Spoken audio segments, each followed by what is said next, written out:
for the players.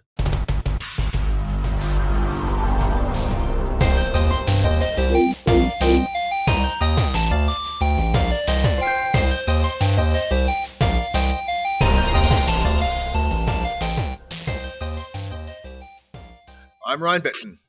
I'm Max Coop. And this is For the Players, the pop culturist PlayStation podcast. Over 40 years of playing PlayStation and 10, 12, 20. There's many more. The times have rapidly changed. Let's just say 12. 12 years in that game's me combined. I'd like to thank you for joining us in this PlayStation conversation. This PlayStation conversation happens every Monday morning at 8 a.m. on podcast services, including Apple Podcasts and Spotify, and 9 a.m. on those YouTubes. If you'd like to take part in future conversations with us, you can. Come and check out our socials, Facebook, Discord, Instagram, and X. All of those links can be found in the description below. If you want to join the conversation as it happens, head over to twitch.tv/popculture so we can watch us record this show live, where you can jump in the chat and become part of the show. If you want to support the show, you can. Tell your friends, tell your family about this PlayStation Pod. If you are listening to us on podcast service, be sure to give us a 5-star rating and a written review. If you watch us on YouTube, be sure to like, subscribe, leave a comment below. I endeavour to answer every single comment. And if you want to support us financially, you can at patreon.com/thepopculturist, as well as our merchandise store, popculture.com/shop, where you can buy shirts and other assorted shit with our logos on it. Now, Max, the reason I say that, like, you know, we may have to change that intro because, like, originally the 40 years combined was based on, you know, shit near 10 years ago when, you know, PlayStation hit their 20th anniversary. This week, they've announced plans, and we'll get that into the news section, about their 30 years.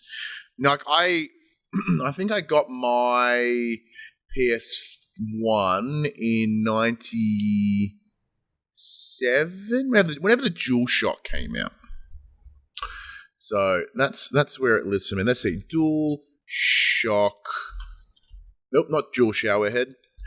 Why the hell did that come up? Release date. August 1997. So there you go. In November of 97, I got my PS1 because it did come with the DualShock. So it's kind of like, you know, 30 years each. When did you get your PS1? I got my PS1 the year the PS2 was released. Okay, so we're going to have to crunch some numbers. And that's what, 2001? Was in 2000. 2000. All right, let me do some quick math. So I was 10 then, and I'm now 34. So I've been playing for 24 years. That's 24 years from you, and then I was, 97? 24 and 3 is 27, so we're looking at 7 and 4 is 11, 2, 4, 51. 51 years. We're going to have to change that intro now, aren't we? Or we could stay 40 and not be as old as we are. Nah, it's an embarrassing brag because it means we're very fucking old, but you know, it's a good thing nonetheless. Nonetheless. But it's, apart from realizing we're bloody old, how you been? Yeah, not too bad. Not too bad. Anything to report? Not really. There's some upcoming stuff this week that's kind of exciting. My son turns one this week. Holy shit! Wow! Oh, Chadley. Yeah. Should have come around for a party on Sunday. Yeah, why not? I'll have yummers too, so that's perfect. Having a barbecue at like 12:30ish. Cool. Hang on. Hey, Phoebe. Oh, she's watching this. Hey, Phoebe, we have plans on Sunday now. She's helping her sister move, so it might just be but it is over that side of town. Either way. But yeah, I've got a funeral or a memorial service on the Saturday. So Millie, my ex-wife, I say that like she's like one of my closest friends. I should give her another name than my ex-wife. It's technically true, but like, you know, so her grandfather passed away about 2-3 weeks ago. So they're doing a little memorial thing for him.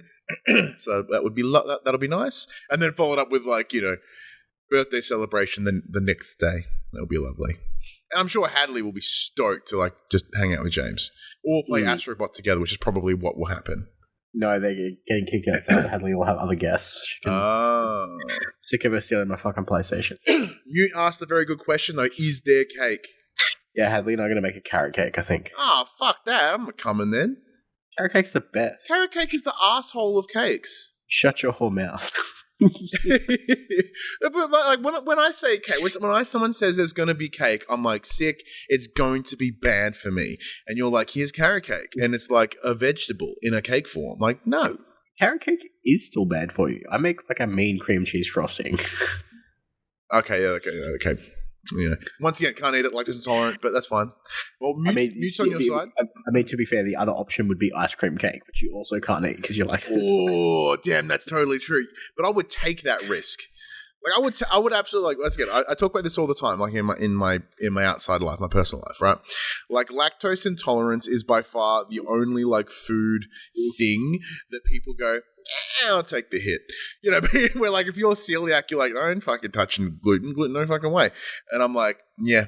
Here she is in the chat. Phoebe, my lovely partner, from the other end of the house. Carrot cake is the best. I'm with Max on this one. Damn. Well, I suppose that happened this week. So, my daughter is part of a clinical trial for childhood diabetes. Well, yeah. So your wife has diabetes, like pretty gnarly. So I think it's high chance the high chance of genetics from Yeah. So she had some blood work. So I just like 3-on-1 in the chat. Like Mute's like, you're all ganging up on me about carrot cake. She had some blood work done a couple of months ago, and it pinged with a marker for celiac disease. So they're like, we need you to get another blood test done, because if you get 2 hits, like there's a strong chance that you have it. You'll have to go get a biopsy afterwards. So I went to see her GP to get a pathology slip, and she's like, does anyone else have it in either side of the family? I said, no. She's like, well, diabetes is also a precursor to, there's a high chance that someone will have celiac in the family. So I have to get the test done as well. Ali has to get the test done, and Hadley has to retest. And then the GP's like, when was the last time you had a full diagnosis workup of bloods and all the other stuff? And I'm like, I can't remember. She's like, well, you're classified as a new patient here because you haven't been seen by anyone yet. I'm ordering you a full set of bloods. Liver function test, kidney function test, diabetes test, everything, the whole shebang. I'm like, okay. So they took a ton of my blood on Saturday morning. It's also like liters, like a bucket's worth. So also the precursor to my child's evil villain origin story. Because we went to the blood collection place in Belmont near us.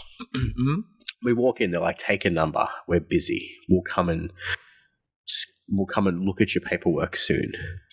And Ali's like, do you want to just go to the one in town? The one in town's never busy. And we're like, okay, we'll go to the one in town. And I said to Hadley, come on, we're gonna go to a different one. Like, do you feel lucky we might be seen faster at the next place? And she turns around, she looks at me dead in the eye, she's like, no, I think there's too many people in the world. She's right. So I'm like, okay, no worries. Turns out she was right. They actually had to stop taking people because they're like, we're not going to be able to finish on time as it is. We sat there for an hour waiting. That's not so bad. Then I got in the chair to have my blood taken, and the nurse was like, oh, there's something wrong with your paperwork. Let me just double check something, and just leaves the room, comes back half an hour later. Yeah, I don't know. No one's answering their phone. We'll just take some blood. We'll see what happens. Yeah, fuck it. We'll take some blood anyway. Let's see what happens. You don't need it. So we'll find out this week, like, how fucked I am, and then if my daughter has celiac disease, I guess. Damn. Yeah, no, I'm very that'll be rad. So, like, my lactose intolerance is just a response of being like 6 weeks, 7 weeks juvenile prem. You know, and also just being a real like intolerant, like fuck milk mostly. So like mine's more a response to like being super preemie, because like the last thing to develop is all your intestines. So like it just gets beat the shit out of if you're preemie. So like I don't think there's a chance. Like my son, he lives predominantly on dairy, and he's not dead, so like that's a good sign. But I think my son's managed to. He got on my neurodiversity because I don't know, fuck him, I guess. But like he got none of my food nonsense, which I appreciate, which is great because like with his ASD, like he needs to restrict his food more. But due to his neurodivergence, he's got a pain in the ass appetite. That's what I was going to say. Like he needs more food restriction, you know? Like, fuck. But you did mention something. We won't go into the full details, but you got yourself a new car this week. Yeah, good adulting. That's nice. Smaller car, which I don't appreciate, but a new car nonetheless. Because we'll discuss this at the start. Because you went from like a mini SUV to like a little sedan, and like you like it's too low to the ground. It's all weird. And it literally feels like I'm sitting on the road. Like I may as well just not be in a car, just sit in the middle of the road. Like for me, I've always driven small sedans. I find them easy. Like I started with my Holden Gemini, and I'm like, I just like cars that I can come into a park any direction, and I'm going to be fine. However, like my little Hyundai Lancer is fine, but Phoebe's car is this beautiful SUV thing, and it drives fucking amazing. I don't feel any of the road because I'm not like 20 centimeters from it. So I do feel your pain. I absolutely do feel your pain. But it's quite an adult thing to get a safer car. A safer car. Because as you mentioned, like the innards of this car is fucked. Yeah. But speaking of adulting though, so like I went to a birthday party yesterday. Our good friend Ethan from Tag Mods, he turned 30, so we had a shindig for him. It was lovely, big surprise party. This is how I know I'm an adult, Max. And I've crossed the line. It also shows me that I'm fucking autistic as hell. But we're standing there in the middle of this party. Everyone's drinking and having a blast. And here's Phoebe and I. And I'm because we obviously just moved into the house, and there's an extension to this story. So the way I have always lived my life, and especially since I've been living by myself, is I do washing like clothes washing every 2 weeks. I would just let it until the basket was fucking overflowing and go, I probably should wash some clothes. So in turn... You have a day of naked where you wash all your clothes and then... Oh, no. Because of this system, I have years of accumulated shirts and all these things. Right? I have so fucking many. Because I have to have a lot because there'll be 2 weeks where I'm not wearing a shirt. I'm not wearing the same shirt, right? Since living here with my lovely partner, she is really good at keeping on top of the washing because she keeps quite a small wardrobe. So there's me who's like, I have a stack of shit because I don't wash my stuff often. So now I'm in a position where I'll wear a shirt, put it in the wash, and the next day I'll open the cupboard and it's already fucking back. And it's very confusing and it feels very magical and I like it, but I don't like it. I'm not saying that I'm not appreciative of it, it just throws me off. So here we are in the middle of this party. Here I am explaining how I like to organize my cupboard. Not by color, it's all by theme, right? So as everyone's drinking and having fun and being all social, I'm like, well, I like my cupboard to be long sleeve, and then it goes into my plain shirts, then my gaming shirts, and then my indie wrestling shirts, and then my major wrestling shirts like WWE, AEW. Then I think it's my Kevin Smith shirts at the end.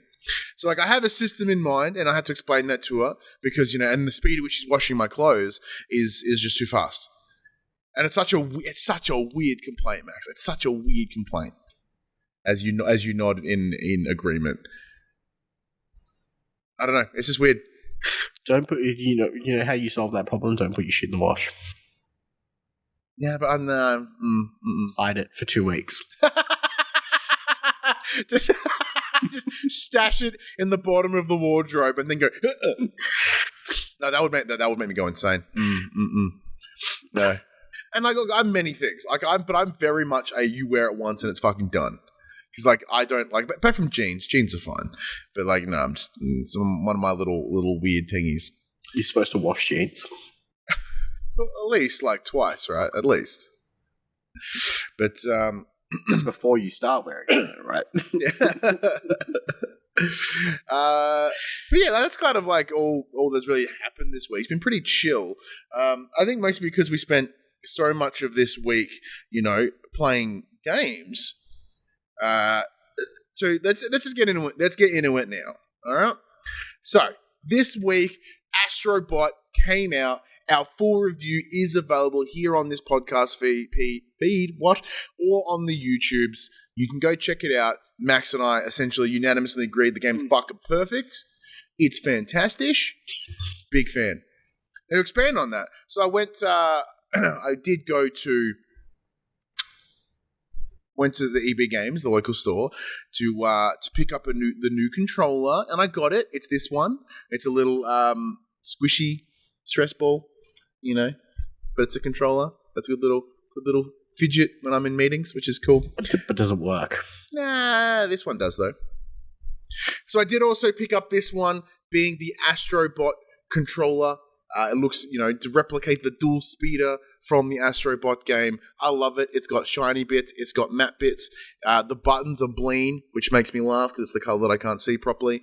But it is a very adorable controller, and I'm glad I have it for the collection.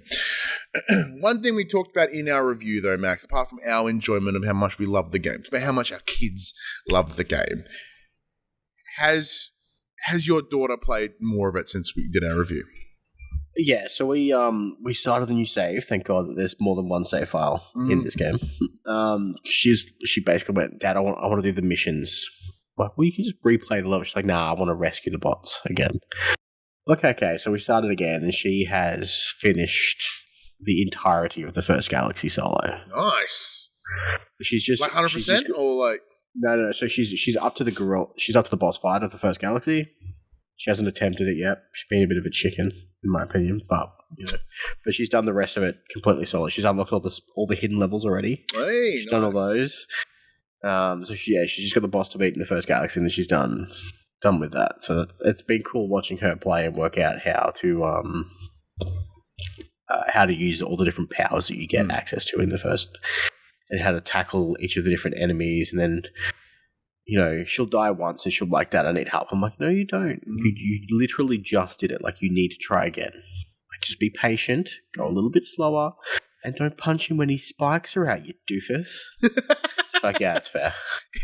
She's like, you know what, Dad? That is a very, very good point. I appreciate your support. But, I mean, her most often death is when she's got the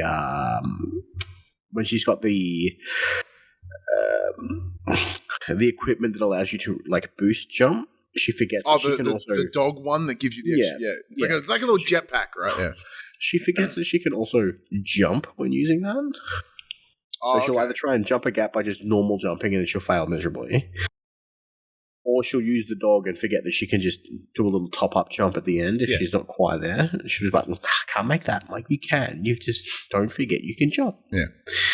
So, yeah, she's been having a blast with, like, literally every time her brother falls asleep, gets put to bed, she's like, play the robot game. Yep. Play Astro Bot. Play Astro Bot again before we go to bed. Next time I'll go to say, I can play again, right? So she played for, like, 3 hours today.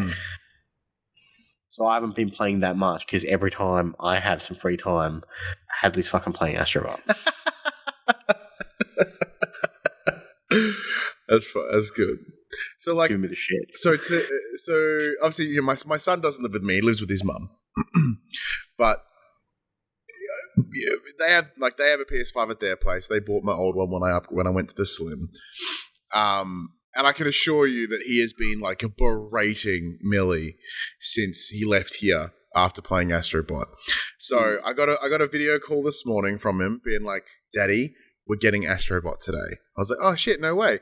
So they did. They went down the shops and they picked it up. They got the physical one, which has an awesome poster in it, by the way. And I kind of want to like nick it because I think it's great. So I'm going to see if I can find like a copy of it, like just the poster on like eBay or something. Because I want the poster. It's very adorable. So, excuse me. So like I spent a majority of my day today, I think collectively it was like 3 hours, on a video call with my son of him playing Astro Bot, and I had to watch. So I watched him also do the entire first Galaxy 100%. Like went back, ran it, blah, blah, blah, blah, even all the little side doohickeys as well. So he's been going to town on it. And, like, he's just so unmeasurably excited. Like, obviously he's done it here, he's experienced it here and enjoyed it here, but then he was just so excited to do it all again. And last I heard, which was about an hour ago from him, he got up into the Kratos level. So it's like 2 galaxies? Yeah, I think it's the second one. Yeah, the second one. Yeah, so he's got about 2 galaxies worth, or so he's just going to town. And I asked him, like, dude, don't rush it too hard. Like, what happens when you finish it? He just goes, I'm just going to start it again. So, this is the kid that played Marvel Spider-Man 2 like 20 times. So I think he'll be fine. I think he'll be fine. Yeah. But like, we'll touch up. Do you want to touch upon now, or did you use it part of the news? And the Astro Bot success is part of the news, isn't it? Yeah, to a degree. Yeah. All right. Well, let's talk about. Astro Bot's quite fun. Let's talk about it here, and then we'll switch into other games we've been playing. So like, Astro Bot at the moment is what is it? What is it? It's like the most. It's a 94. It's the highest rated game of this year. This year, yeah. Which is funny because it's got the same Metacritic rating as Shadow of the Erd Tree, which is just a DLC. But because it's alphabetical, it goes boom. It goes up top. Yeah. No, I think it's because Astro Bot's an actual game and Shadow of the Erd Tree is DLC. Yeah. Is the classification, but this is the highest rated game of the year. Yeah, it's interesting, especially like obviously with our styles, we review games and stuff. So it's funny as we approach embargo, what's the general consensus? What's everyone thinking? So like as we played this, I'm like, I adore this game. This game to me is perfection. And then when that review drops. And I'm seeing 10, 10, 10, 10, 10, 10, 10, 10, 10. I'm like, oh, thank Christ. Like, it's not just like me with my, nostalgia rose-tinted glasses. Fantastic. Very, very happy with that. But it's good to see that, like, literally everyone seems to be really stoked by it. Have you seen any sort of, like, naysayers out there? I haven't. No. It's kind of insane. Like, and I think... What I find most interesting about it is because it's fundamentally like a really kind of old school game, right? Like it's a 3D puzzle platformer. Like it's what PlayStation's bread and butter was back in in the PlayStation 1, PlayStation 2 era. So the top 5 Metacritic games this year currently sit at number 1, Shadow of the Erd Tree with 95. Yeah. Astro Bot's 94. Final Fantasy VII Rebirth is 92. Animal Well is sitting at 91 and Balatro 90. Yeah. That's an interesting competition. Mute in the chat asked what about Wukong? Wukong is way down the list. Wukong only got like mid-80s because of performance issues on PS5. Performance issues on PS5 and some other ridiculous BS. Yeah.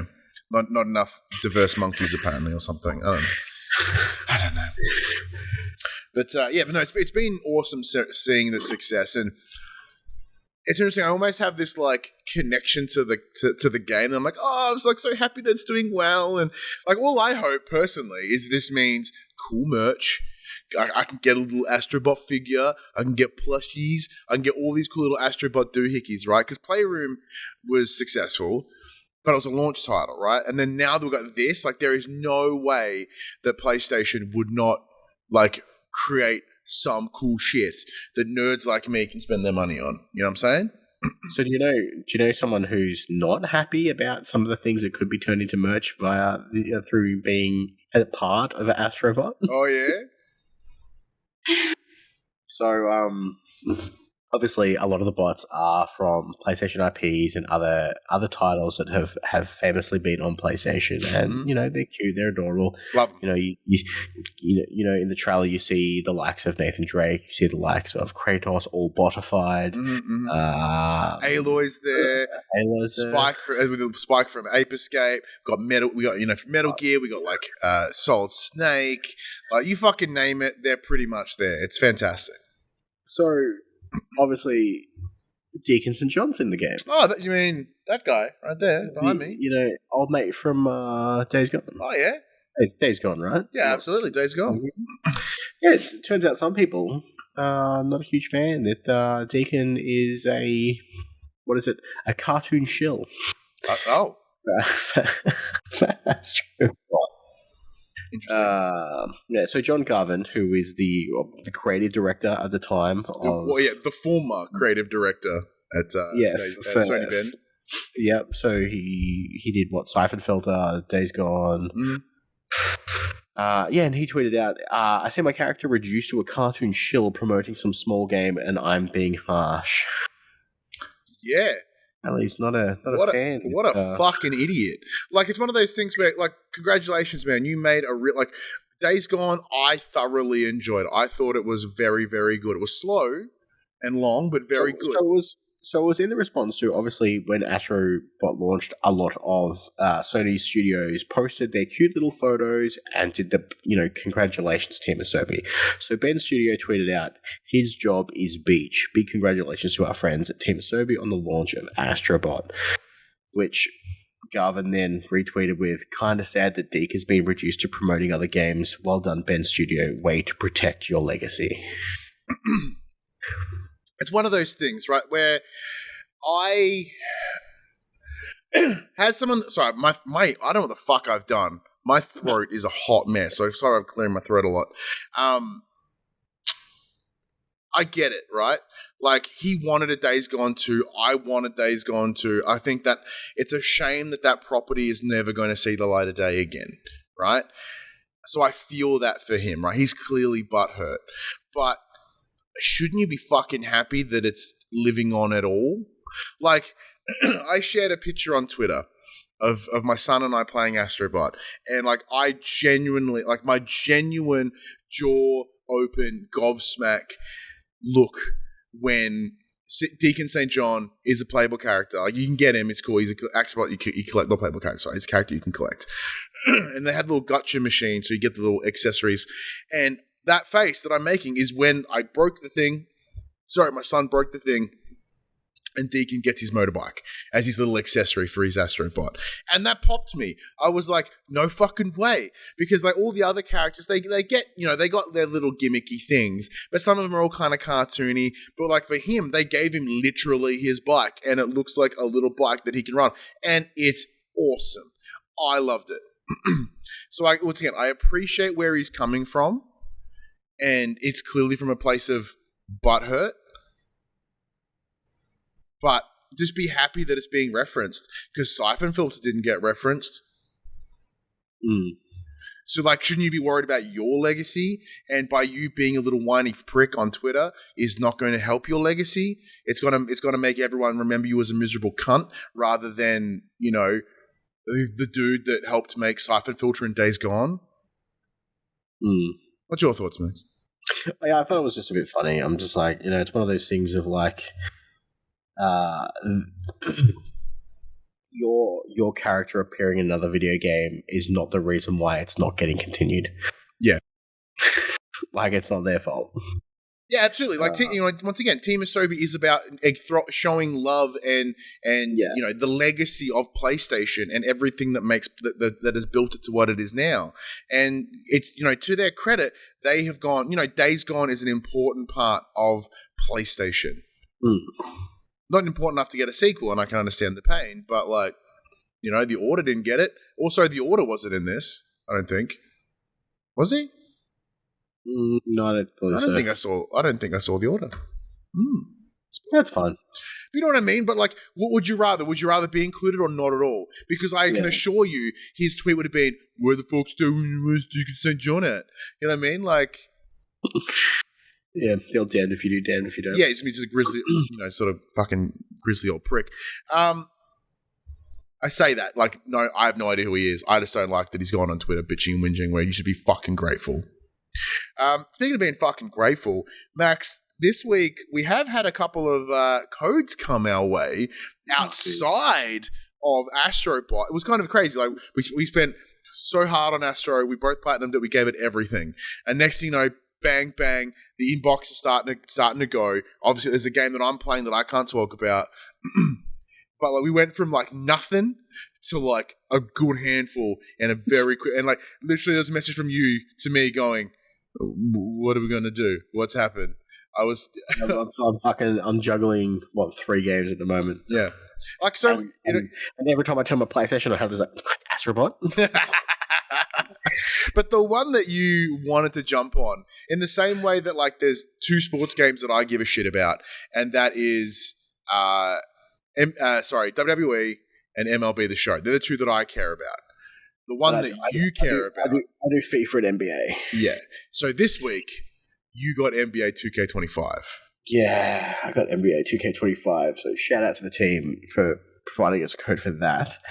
I have not put a lot of time into it, but what I have done and what I appreciate. So I skipped 2K24. I played 2K23, so I haven't played it in about 2 years. they have reintroduced the mode Learn 2K. Oh, that's good. You remember one of your criticisms of 23 was like, how the fuck do I do anything? So they've reintroduced the tutorial. So I've done the beginner, the intermediate, and the advanced tutorial, and I feel like I actually know how to play the game now, which is awesome. Awesome. I've picked my team, I've made my character, and I'm starting the. I can get back to it to see what it's the specific name of like the career mode this season. This time around, I've been playing around with my team, opening a bunch of booster packs and all that fun. So it's just the my career. I've created my character for the my career. Are you still too short for the NBA? Yes. So still funny. I'm currently 5'9", is the shortest you can go. And I've obviously, when you create your character, it essentially gives you stat points to like spec into the character that you want to play. So I'm this tiny little midget, like shooting guard, and I can just shoot threes for days. Like that's all I want to do. So I played the first 2 rounds. The team's undefeated so far. The shooting mechanics in this game have changed a little bit from last time I played. Last time, I mean, it's essentially the same thing, but they've changed the user interface for it. So instead of being like a power meter thing on a curve, it's just a straight up and down arrow that moves into position, and then once the symbol fills, you just release it, and you'll hit the shot as long as it's not too early, too late. Yep, but right on. Graphic-wise, it looks way better than what 2K23 does. That's good. From memory. They've improved that. They improved the absolutely... I'm assuming a lot of this got fixed in 2K24, but I don't know because I didn't play it. But they had this horrible default camera for 2K23 as well. It was fucking atrocious. And they've gone back to the kind of the over-the-top, but from behind camera view. So you can kind of see everything that's going on, which is awesome.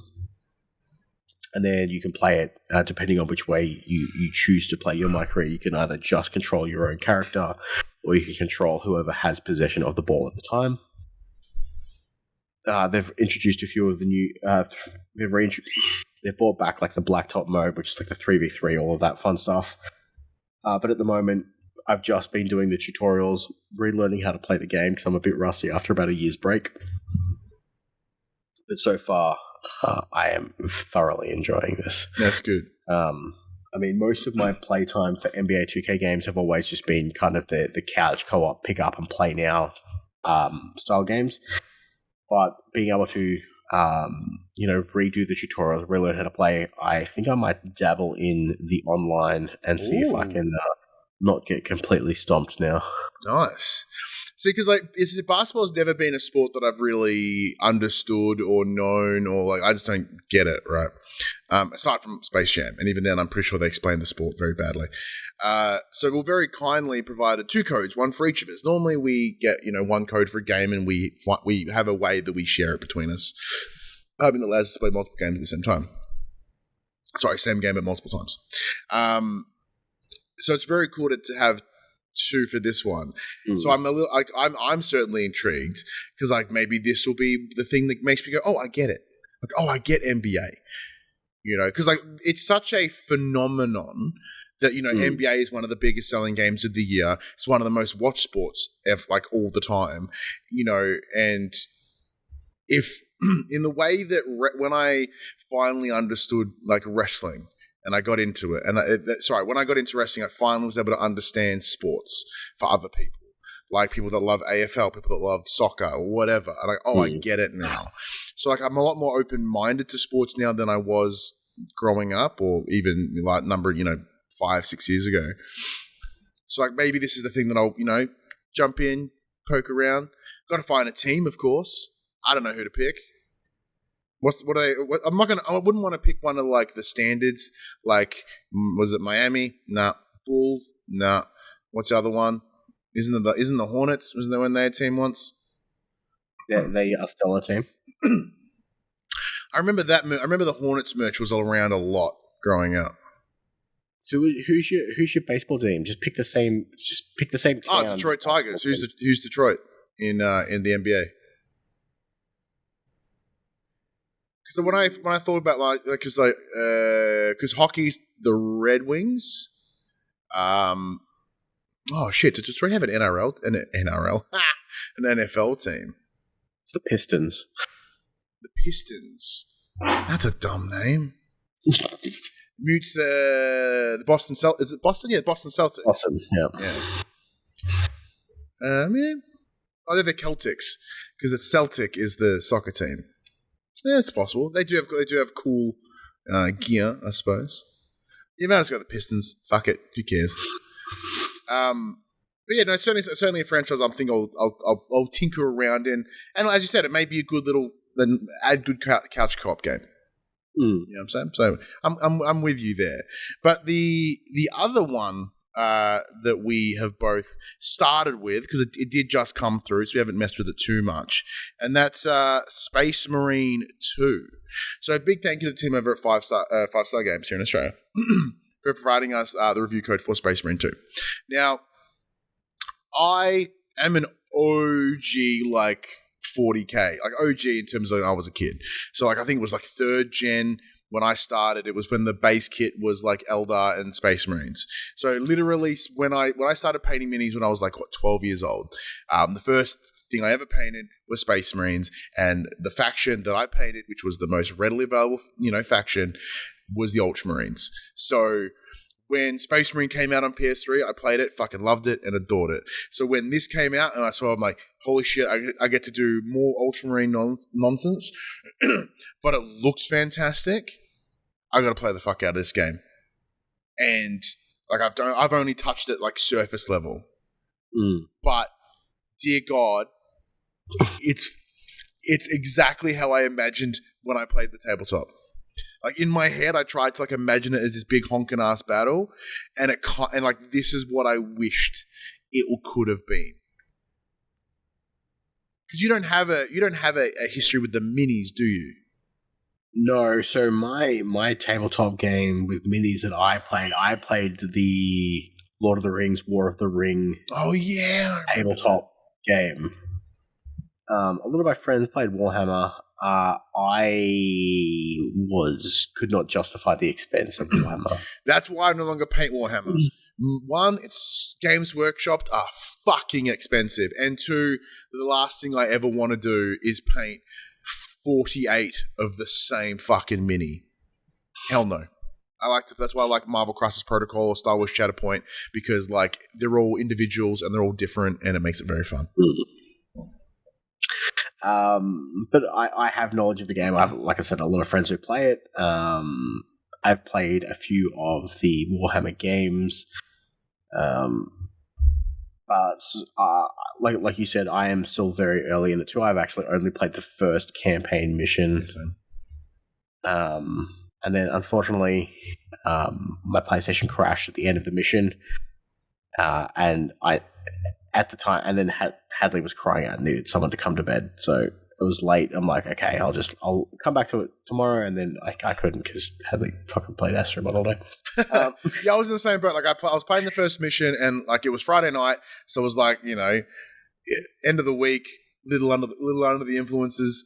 And I was I'll play this until I die, and then I died, and I went, all right, let's go do something else. Because to my own credit, like I really felt to give it like everything, but it's one of those things. I'm like, I boot it up, and I'm like, this is awesome.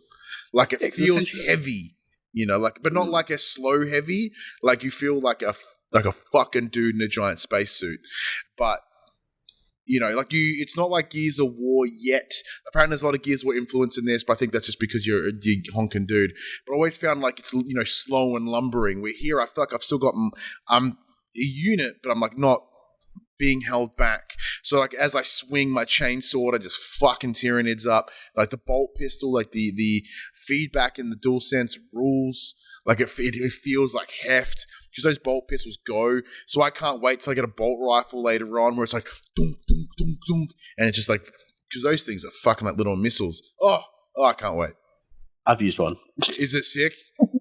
Yeah, Yeah, no, it's good fun. So essentially the first campaign mission kind of plays out as the tutorial. It explains all the control functions, how to do it, introduces you to because obviously this is not just a melee game, but it's also a shooter. So it introduces the two different types of gameplays. And then when you're not just like fucking up the Tyranid swarms, it's like fucking mow. You can duel these motherfuckers, and then you've got a lock-on system. There's fucking parries, dodging, and I'm like, what game am I playing? It's sick. It's like if the ring is blue, parry them. If it's red, just fucking get the dodge. fuck out of the way. If you parry correctly, you'll regain your armor and some health. And then if you like, okay, cool. I'm just. And then on top of that, like if you parry it a particular way, you then get a shot. So you go dunk, ponk, and you just get to double tap him. Essentially, you whack him with your sword and then shoot him in the face. Like, because 40k is brutal, right? The whole idea, the whole premise of it is like in the year 40,000 there is only war. Right, like it's just about murdering things. So, like to go in and have that like combats, the layer of combat feels so awesome. Once again, early days for me and early days for you. Like it may get better or worse as we go. Like if I get to hold like a those hovery doohickeys or like a tank at some point, I'm gonna shit myself. But as the Tyranids coming at you, you just grab them, you're like, good, or stab shit, fucking stomp. Like you just feel fucking powerful. So I'm looking forward to diving into this multiplayer because obviously it's because they've really sort of brought in in the last couple of years 40k have brought in what's called kill teams. So back in the day when you needed an army of 40k, you had to have like 200, 300 fucking minis. It was crazy the amount that you would need to have. Knowing the barrier of entry was really fucking insane, Games Workshop were like, well, let's create a thing called Kill Team.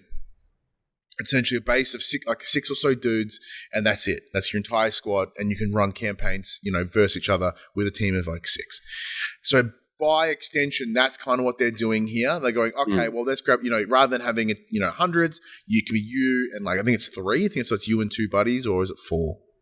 Either way, it's like you and a couple of people, and you get to be a little kill team together and go and do some bussing on some Tyranids.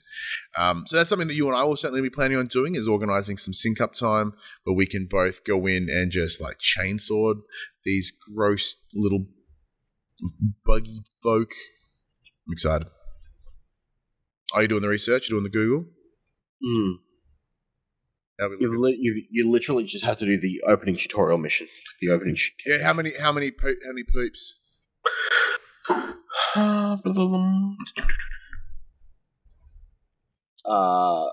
You can invite players up to 2 other players using randomly generated invite codes.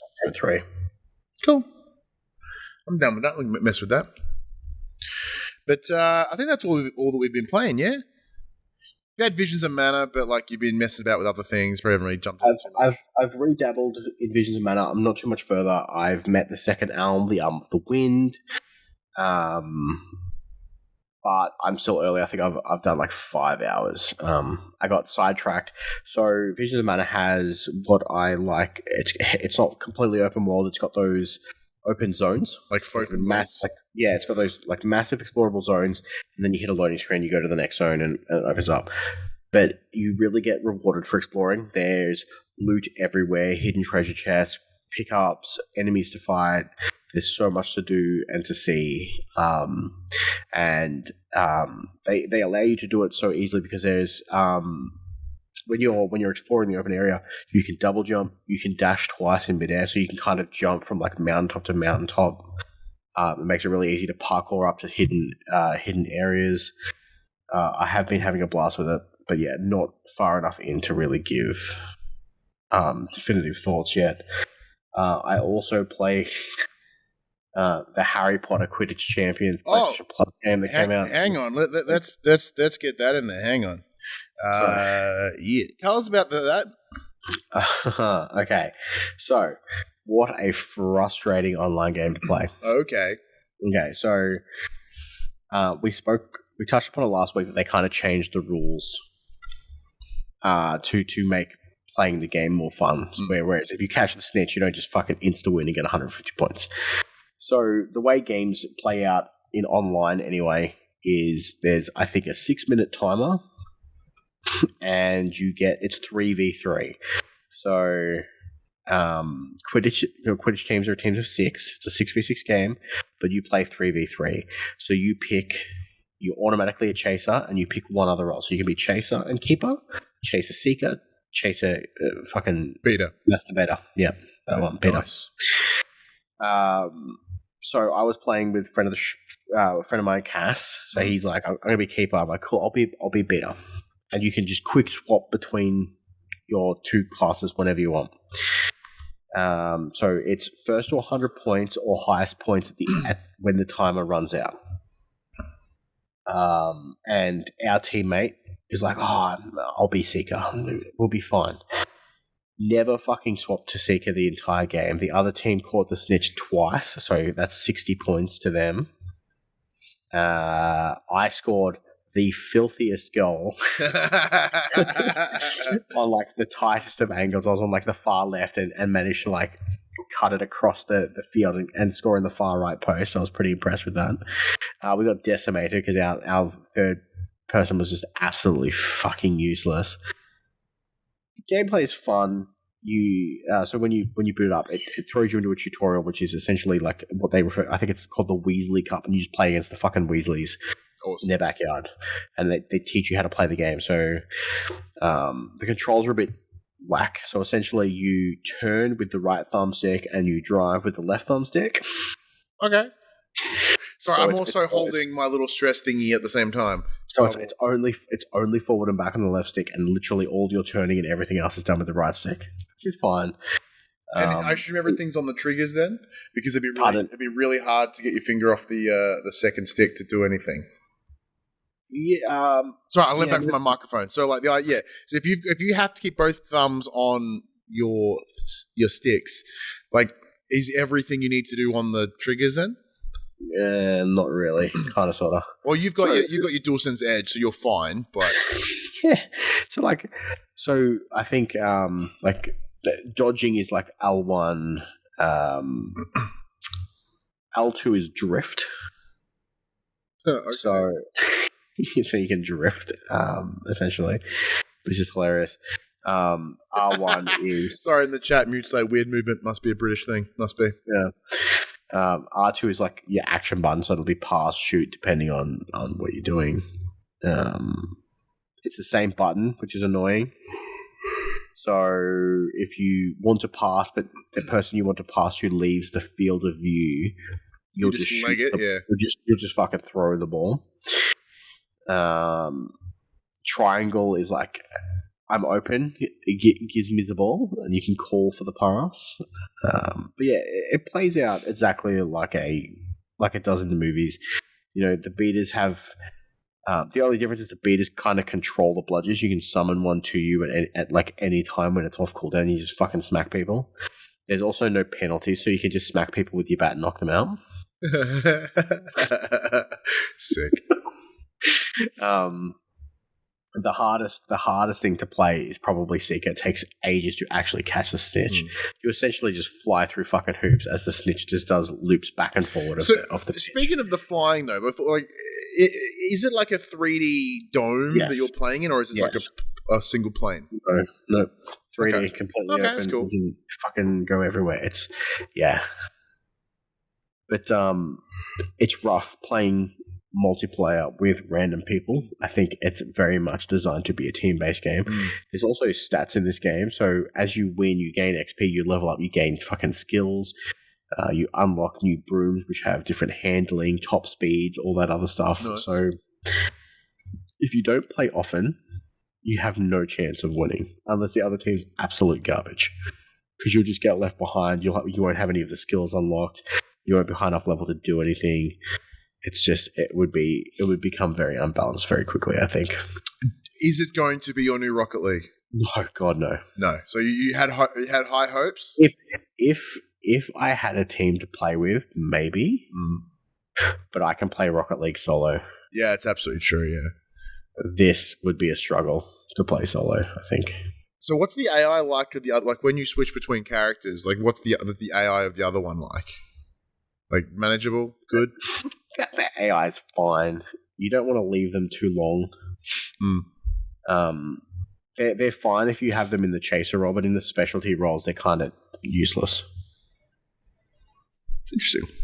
Oh, because you kind of use them as that, like, hey, pass me the ball, and you can just pass it off quickly. Are you going to mess with it some more? I will keep messing with it, but for the most part, it's kind of meh. Okay. Beautiful. And the last thing that I've been playing is I picked up it's the casting of Frank Stone. Oh, yeah? The Supermassive's latest horror soiree. I was going to start it this weekend playing with Ali, but we didn't get around to it. So I've literally opened it, seen the main menu, went, ooh, there's a difficulty setting, and then went, I'll wait and play with Ali. Good call. But anyway, if you're not got much more to say than that, let's just get into the section we call Inform the Players. We tell you about what happened this week in PlayStation.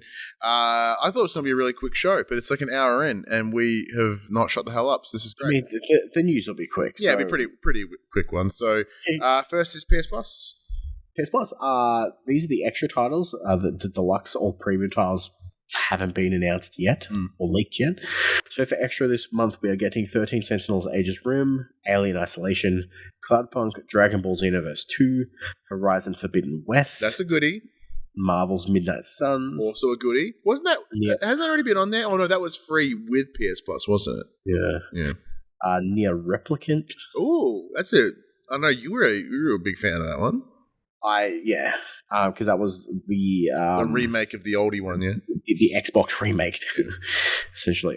Planet Coaster Console Edition, Sniper Ghost Warrior Contracts 2, Spiritfarer, Star Ocean First Departure R, Star Ocean Integrity and Faithlessness, Star Ocean The Divine Force, Star Ocean The Last Hope, Star Ocean Till the End of Time, and Unpacking. Oh, good. Unpacking rules. Y'all should play Unpacking. Speaking of unpacking, when are you having your housewarming? We were discussing that today, funny enough. So Phoebe, her birthday's in October. She has a history of like doing, cool birthday, Halloween shindiggies. So we're like, well, what if we just combine them all together and we'll have a haunted housewarming / birthday. So costumes would be highly encouraged, not recommended. So not required, but highly encouraged. Max. Yeah, it's obviously... Will there be cake, says Mute? Yes, and not carrot cake. Actually, no, if it's Phoebe's birthday, it probably would be carrot cake. I'm really mad about it. I'll get an alternate cake. I'll get a message from you. Max, are you here? Yes, I'm the Invisible Man. Yeah. I'll be wherever the carrot cake is. But yes, I guess there are big standouts there. Probably Unpacking. I think it's a great one. That's made by Witchbeam, a team out of Australia, which is fantastic. Forbidden West is sick, which you haven't finished yet. No, probably won't. Look, you're in a good place though, Max. Like, yeah, you may not have finished it, but at least you can go back to it at some point. Unlike Concord. So, what a 2 weeks it has been. So this here we go. And just like that, 2 weeks after it has launched, Concord is now officially offline indefinitely.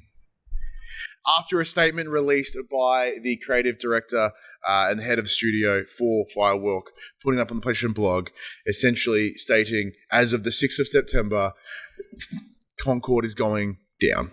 It's gone. You will be refunded. So if you bought the game digitally, you get your money back, whether you want to or not. If physically, retailers should be contacting you, or you can just go into your retailer of choice and they'll give you a full refund.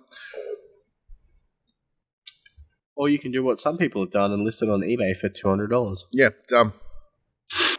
But I also kind of want one. Because in terms of a gaming collection, it's something worth having. Same as that limited edition controller. That would have been a cool one to have. So to send it all off, a 1.3 gigabyte patch has been deployed, which I'm still very confused as to why the fuck it's so big for just shutting things off, has been deployed, confirming that Sony has pulled the plug on the first-person shooter, and you can no longer connect. the release, which has arguably been the biggest PlayStation flop in PlayStation first-party history, has sold an estimated 25,000 copies. Not good. So, looking at the statement that was released, John Ellis, I believe his name was, something Ellis. The wording is in the idea of, look, we know there were some things that hit, there were some things that weren't. So, we appreciate everyone that's jumped in and done whatever, but we're going to pull the game offline, and we are going to rethink. Would you like me to just read the statement? Yeah, just read the full statement. This is from PlayStation blog. Yeah.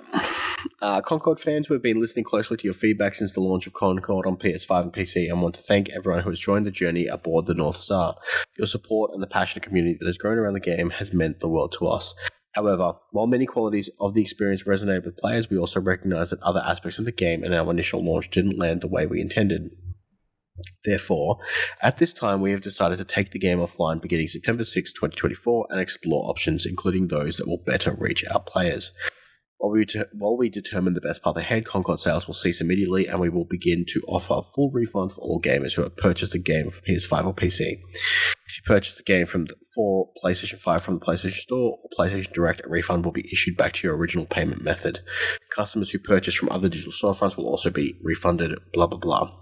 Once refunded, players will no longer have access to the game. We'll keep you updated, and thank you again to all the free gunners who have joined us in the Concord galaxy. Refunds from PlayStation Store and PlayStation Direct purchases may take 30 to 60 days to appear in your bank statement. Rad.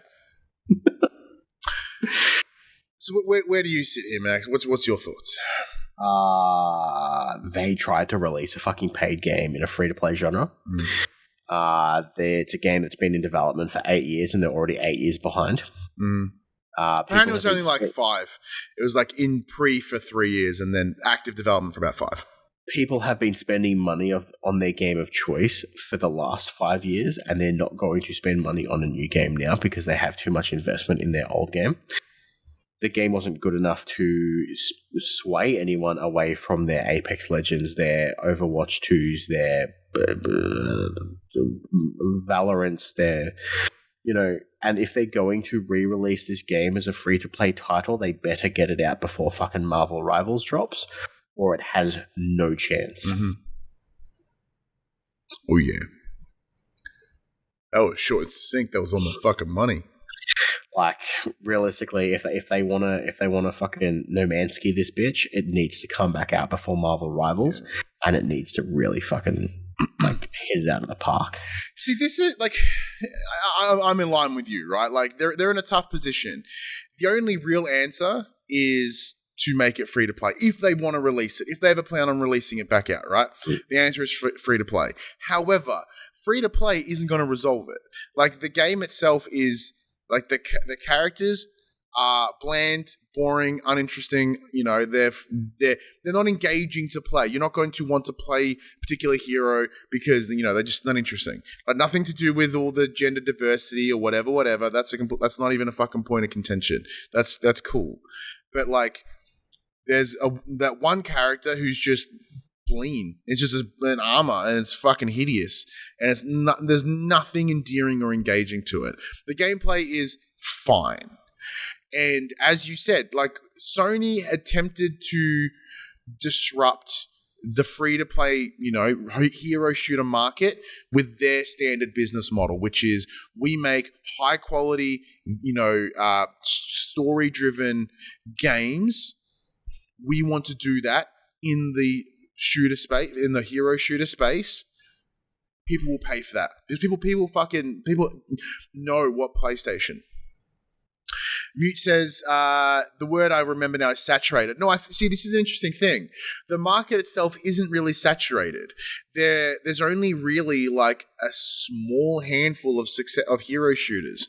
The challenge that they have is the successful hero shooters. There's even less. And when we're in an economy of time, and as you said, Max, like, people have spent hundreds, thousands of hours in these games. They have spent hundreds, thousands of dollars in various microtransactions. You need to do something really fucking strong to get people away from them. And Concord wasn't it. Firewalk weren't it. And it sucks. It really sucks because looking at this, the only real outcome is that Firewalk is going to be cut down. They're going to have staff removed. And sadly, I assume all the higher powers at Firewalk will stay in power. Like this Alice dude, he should get the fucking boot immediately. The people, down below that are the hard, the workers that put it together, the ones that will get laid off, that is unacceptable. They just did what they were told. Where, character design, creative direction, all those categories, all those stuff, they're the ones that should get fucking booted because, they're the ones that had this vision in mind. They had a goal. They yesed everything that happened. The failing of this game is entirely on their hands, and admittedly on the hands of PlayStation, whether it be Jim Ryan or whomever. Like I once again, I applaud them for taking the risk, and that's important. I'd much rather a company take the risk than not take the risk at all. PlayStation have too long been very conservative and staying within their lanes of their third person over the shoulder action adventure sad dad simulator, which is great because that's what I love. But without, they need to step out of that. It's a shame that it flunked so hard because I can tell you right now, PlayStation will never take this risk again. And we will continue to get exactly what we have had for the longest time. Ideally, Astro Bot shows them that they can step out of that comfort zone and do something that is different, and it will be well received if it's a fucking good game. And it's a damn shame that Concord isn't that. I mean, for the people involved, for the idea of it, but in execution, it was so painfully off. And, this was the writing on the wall. We saw it in the beta where there was originally a closed beta and they opened it up again and no one played. I was reminded this week of, remember when before Dreams came out, they had a closed paid early access and the idea was that they would only have so many to go around. So if you wanted in, you better get in. That never closed because they never ran out because not enough people bought the closed beta. Therefore, it was the internal forecasting was fucked, was off, and Concord's the same, right? It's where do you think at it from Sony's stance, right? Like obviously, the PlayStation they made the decision to back this game to buy the studio too. By the way, if this was a second party exclusive, they could just bugger them off. But they now have a studio they have to deal with too. But to be fair, the game fundamentally wasn't bad. It was fine. It was painfully adequate. It was playing catch up on games that already exist. So, how do you think they respond? Like, we know the reasons, but what do you think's the next step? Honestly, I don't know. I don't know what they'll do with it. I don't know whether they'll try and make it work. I don't know if because they've been, for the longest time they've been like live service is where we're going. That's why we've acquired Bungie. They're going to show us the way. So far, a fucking ton of them have been cancelled, and the one that has launched atrociously. Maybe live services are not the answer for Sony. I don't think live services aren't the answer for this fucking industry. But everyone wants the money. They want them. They don't want a game to do gangbusters like Astro Bot to get reviewed incredibly well and make a stack of coin. They want that game that will give them a couple $1,000,000 a month. And I think the answer is you can't do that internally. Let somebody else take that risk, and then you either in a second party capacity, like Genshin Impact. What's the T behind Genshin? Hoyoverse. Yeah. Is that the name of the studio? Or is that the name of the other games? No, I think Genshin is Hoya. Honkai Star Rail. You are correct. The other game is Honkai Star Rail. Yeah, Hoyoverse.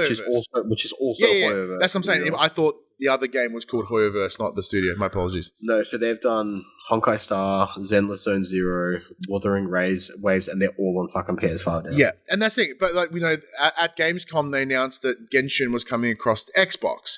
So this is what they need to do moving forward. They need to get themselves involved with games as a service from external teams and make them exclusive, at least console exclusive. Like that mitigates the risk.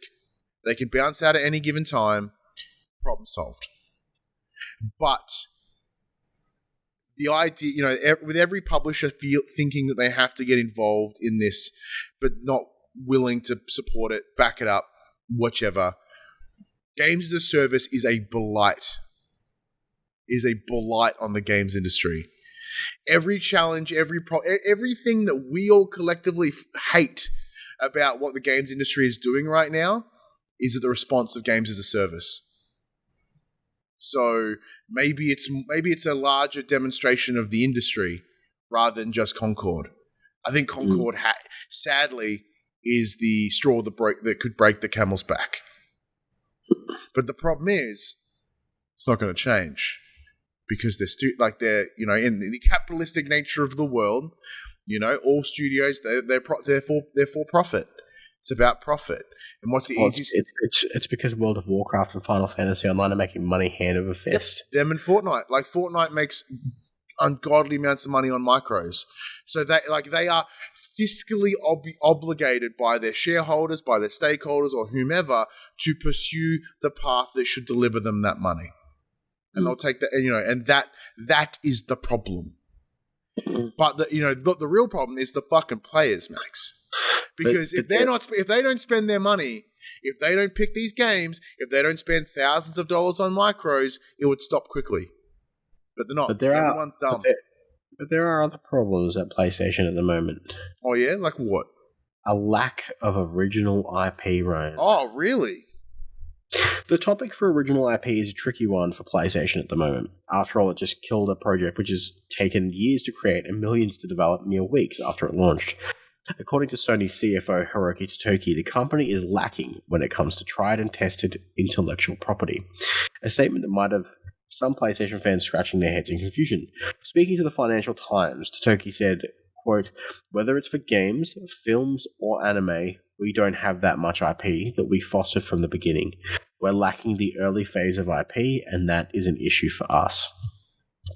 In the same interview, Sony CEO Kenichiro Yoshida adds that the company is focusing on the creation of new IP moving forward. "We have the technology, and creation is the area where we like and where we can contribute the most.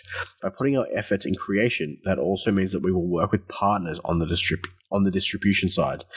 It is worth noting that Totoki and Yoshida's comments aren't limited to just video games, but include Sony's film and anime interests too. And in that regard, you could argue that outside of games, Sony does indeed lack wholly owned IP to exploit. Outside of games, absolutely true. But from a gaming space, it's interesting. So, comparative to Nintendo, once again, Nintendo, like, they built a lot of their IP back in the 80s, 90s. And they bring that shit dry. Like they got involved with Game Freak early on at the beginning, and they have released the same fucking Pokemon game for near on 30 years.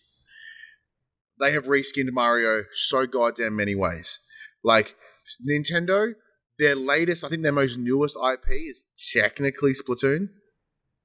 Technically. Like, unless something's popped up in the interim, which I can't think of. But, it's just more. It's always Mario. It's always Zelda. It's always Donkey Kong. They have a problem with IP. Nintendo apparently control 193. Yeah, but I imagine they'd separate into Luigi's Mansion, Mario, Super Mario Odyssey. 84 of them have been in Super Smash Brothers. Cool. So, like, by extension, then there's Microsoft. They don't have any of their own IP because every major game, every major first-party release, they bought. Halo, Master Chief, they didn't make it. They bought it from Bungie. They prevented it from going to Apple. It was originally an Apple game. Yep. You know what I mean? So, like, PlayStation, I understand where they're coming from, and I do agree with them. And I say that because the reason Astro Bot, as an example, works so exceptionally well is because PlayStation have always been really good at knowing when things should close and switching to IP. You know, examples being like Jak and Daxter and Sly Cooper, excuse me, and like these franchises, they went like Killzone. Even though I would love another Killzone, I think it's had its time. Resistance, love more Resistance. Maybe it's had its time. So we saw in PS4 through to now. Like, remember there being conversations X amount of months ago, a year ago, being like how many times can they ring Horizon? How many times can they redo The Last of Us? You know what I mean? Like under the leadership of Jim Ryan, they made no new IP. They were locked down on what they had, and they're like, how can we multiply this? And a lot of that was, based in very conservative decisions because of COVID. Like, absolutely. They're like, well, we need to know what works. We need to make money. We cannot take the risk now because the cost of doing everything is just so insane. Right? I like that Totoki is willing to go, we need to do more in the larger space. Because it's true. The problem is, once again, a larger systemic issue. Movies, TV, even music, games, they're all reliant on reboots, remasters, remakes because they're guaranteed money. Because people don't want to be challenged anymore to try find something new. They're like, oh, I know that. I love that. Give me that. Give me more of what I already know. Especially in the worlds of, universes like MCU and whatever, and Star Wars and, well, Disney. The Disneyfication of media is the problem. But yeah, Astro Bot works because there's so many things they can pull from. Not all of them are first party, absolutely not. But they're all exclusives in some capacity. Where Xbox could never make something like Astro Bot because they don't have that IP. What do you think?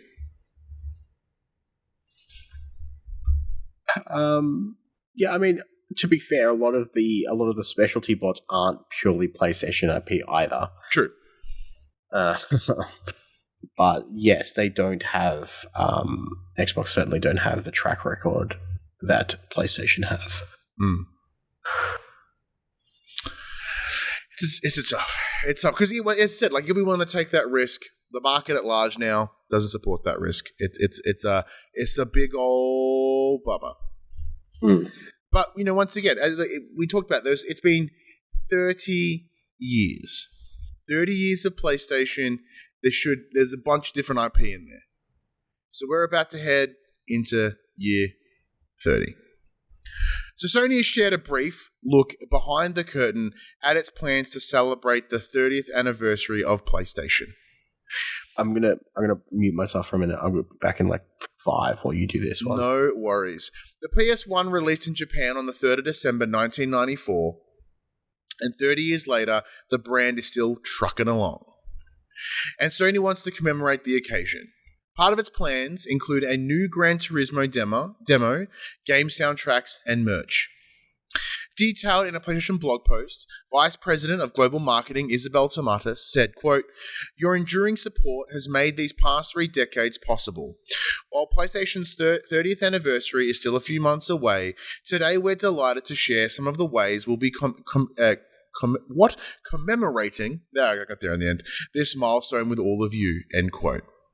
From its first batch of party plans, the headliner is a sort of new Gran Turismo title called My First Gran Turismo.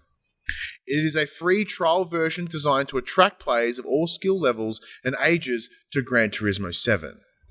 And will have, quote, some of the favorite cars, tracks, and race events that evoke the nostalgia and excitement of your very first GT experience, end quote. It will release on PS5 and PS4 for free towards the end of the year. Next, From October through till January 2025, a selection of digital soundtracks from classic PlayStation franchises will be released for the first time onto streaming services like Spotify. These soundtracks include God of War 2005, God of War 2, God of War Ghost of Sparta, Twisted Metal, Starhawk, and Unit 13. There will also be some physical products for you to purchase to mark the 30th anniversary in the Shapes of Play collection. Quote, as it made, quote, by the team behind the design of the PlayStation consoles, end quote, there's a board game. It's a set of magnetic blocks and PlayStation's themed stress balls. The items will be launching in December 2024 via the official PlayStation Direct website. As of yet, there's nothing mentioning about an Australian release, which makes me sad. There'll then be the usual PS Plus free online multiplayer weekends and esports tournaments. The blog post rounds off by saying, quote, as we celebrate 30 years of play, these upcoming activities and releases are just a taste of what's to come. Be on the lookout for more announcements in the near future, end quote. When Jim Ryan left the company earlier this year, a PS1 themed PS5 controller and console and DualSense controller were spotted, which fans have been hoping would be made available for PlayStation's 30th anniversary. As of right now, there is no word on that happening yet, but it sounds like there may be more news to come between now and the big day in December. So 30 years is a hell of a long time. As someone who turns, 35 this year? Yeah, 35 this year. It's interesting how long Sony has been around. It's interesting that some of these things are relatively nothing. I mean that, it's good to have those soundtracks available on Spotify. That's cool. But why did they hold off on it? It really makes no sense. You know what I'm saying? It's just not something that was really sort of needed. I mean that in terms of why do it now? Why not do it earlier? The Gran Turismo is an interesting choice. Gran Turismo is a huge property for PlayStation. It's massive. It's probably one of the only ones that has been persistent and consistent from PS1 through to now PS5 with Gran Turismo 7. The thing that has me most intrigued, though, is the physical things. The board game, the stress balls. Look, I bought a stress ball thingy this week just because.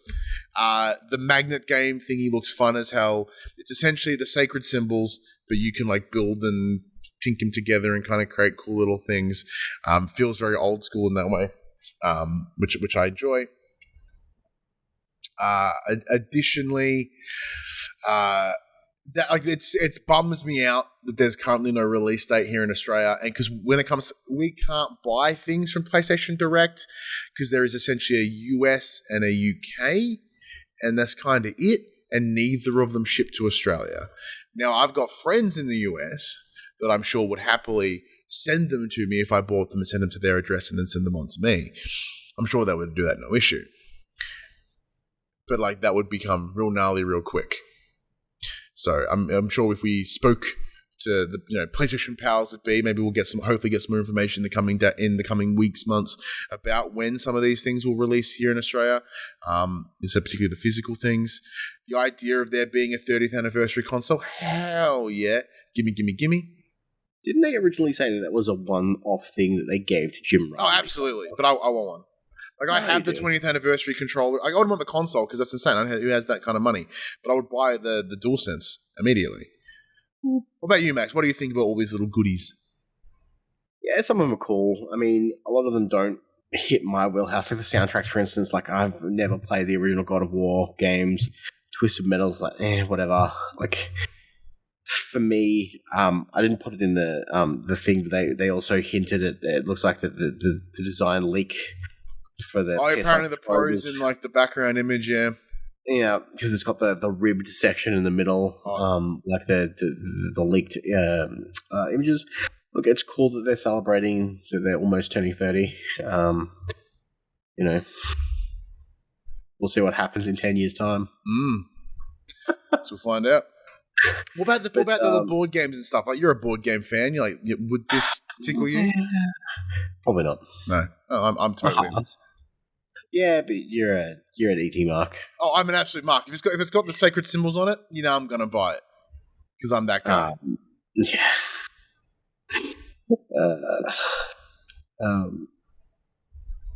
Yeah, I'm stunned that it's been 30 years sometimes, and then I'm like, because obviously I got my PlayStation so late in the generation. Yeah, it kind of throws off the time for you, right? It does throw off the time, so I'm like, was I really 4? And I'm like, no, I wasn't. When I was 4, I was playing a Sega Mega Drive. Yeah. QUICKBITS. Black Myth Wukong sales have hit 18 million in 2 weeks on PS5. Jesus Christ. Them Chinese people. I was going to say, them Chinese people, like, they're going hard. Apparently, like, PS5s are just selling, like, bonkers in China. As we alluded to earlier, Astro Bot is currently the best game of the year so far, with the highest Metacritic score sitting at 94. And Warner Brothers has said that Hogwarts Legacy 2 is one of the publisher's biggest priorities for its future. But didn't they say they weren't doing one? Yeah, and then they realized that all their other games fucking sucked ass in comparison and sold very poorly. And, despite the internet outrage and the boycotts... Look, spoilers. Everyone that cracked their shits about Hogwarts Legacy played it. Did really well. Like, fucking really well. The data shows that people bought it and played it. And I can assure you, a large amount of people that had problems probably bought it and played it. Not everyone. Shout out to those that took the stance and stuck to the stance. Well done. You did better than me. Like, I have my stance against J.K. Rowling, but I wanted to play the game. So, even yourself, Max, you are a hardcore, Harry Potter mark. But even you're like, fuck her. Harry Potter's cool, though. Yeah. Yeah, it's really hard when I've got, like, Harry Potter literally inked on my body. So, like, obviously for you, Hogwarts Legacy 2 would be pretty fantastic. Yeah, man, I'd be keen. The first one was fantastic. I played through it twice. Ooh. Okay, with that in mind, what would you want to see in Hogwarts Legacy 2? Kind of just more of the same. Open it up a little bit more. I mean, I'd be But what can they do? Like, they had a pretty in-depth, like, experience of Hogwarts and the surrounding area. I mean, I'd be happy with just, like, put me in the next year. Give me a new evil to fight. Mm-hmm. Let me sit my crazy exams. What if you open it up to multiplayer? 3 buddies. You can have, like, your own version of Harry, Hermione, and old Ronald. Go deeper on the monster catching. Let me. There's things that they could do to bring people back. Yeah, people just love being in that world. The world is cool. It's a tough one. Okay, it really was cool. All right. Well, looking at the time, Max, you got to leave for work shortly. Yeah, I'll leave in half an hour. I'm just trying to pull up my picture of games that are coming out this month. Oh, okay. So I don't have a list. What have we got here? We have... What is the date today? It's the 8th. So on the 12th, we have Lollipop Chainsaw Repop coming. Oh, yeah. I forgot that was coming. I never played the original. I'm not going to play this one either, but I forgot it was coming. We have... Stealthloss. How's that?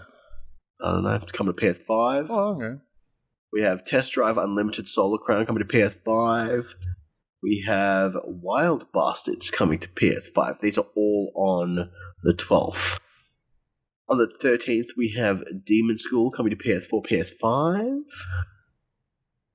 On the 17th, coming to a PlayStation Extra, we have The Plucky Squire. Yeah. So I previewed that a couple weeks ago. It was very, very good. It was like the first 2 hours. I thoroughly enjoyed it. So when it comes, and with it being on PS Plus Extra, like, why the hell are you not playing it? Get it.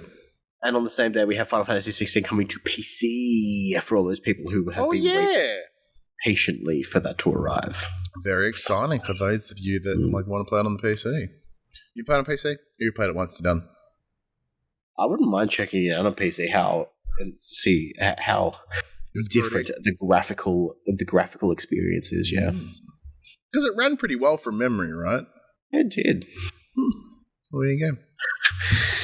Well, that does bring us to the end of the show. Thank you, everyone, for joining us. As always, we much appreciate it, as the time is the most precious thing that we are given, and for whatever reason, you chose to spend about an hour and a half of that listening to us. So thank you, and I do apologize because you're never getting that time back. It's gone now. It's done. It's out of here.